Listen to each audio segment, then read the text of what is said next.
शेतकरी बंधूंनो, कपाशीपासून तयार केलेली ही आहे कुट्टी आणि या कुट्टीचं रूपांतर नंतर या प्रकारच्या कुट्टीत केलेलं आहे बघा. आता हे कसं केलं, याच्यासाठी कोणकोणते मशीन ते वापरत आहेत त्या संदर्भात आपल्याला ते माहिती सांगतील. तर आता हे तर शेतातून आणलेली कुट्टी आहे. मग या कुट्टीची ही कुट्टी आपण कशी बनवली आणि याला यंत्र कोणता वापरलं? नाही, आता हे कुट्टी आपण ट्रॅक्टरवरच्या मशीन मध्ये कुट्टी केली, बरोबर. ती वाळू घातली, वाळल्यानंतर आपण हे बारीक बनवली. या मशीन मध्ये ते बारीक बनवली.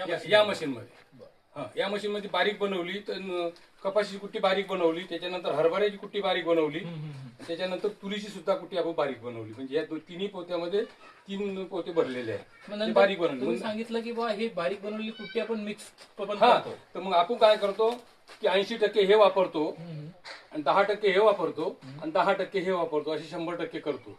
आणि त्याचं मिक्सर मशीन त्यामध्ये आहे. याचं मशीन हे आहे, हे मिक्सर मशीन आहे. हे मिक्सर करून देतो.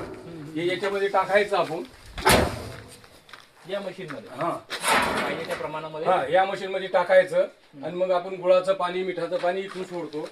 ते पाणी बरोबर याच्यात पडतं, ते मिक्स करून बाहेर पडतं आणि मग ते घाऊ घालतो.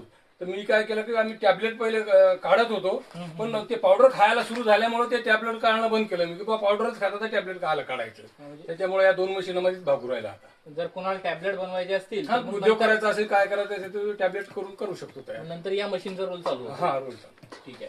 तर अशा प्रकारे शेतातल्या कपाशीपासून कुट्टी तयार करून त्या कुट्टीचं रूपांतर शेळी मेंढींसाठी फीडच्या स्वरूपात इथे करण्यात येत आहे.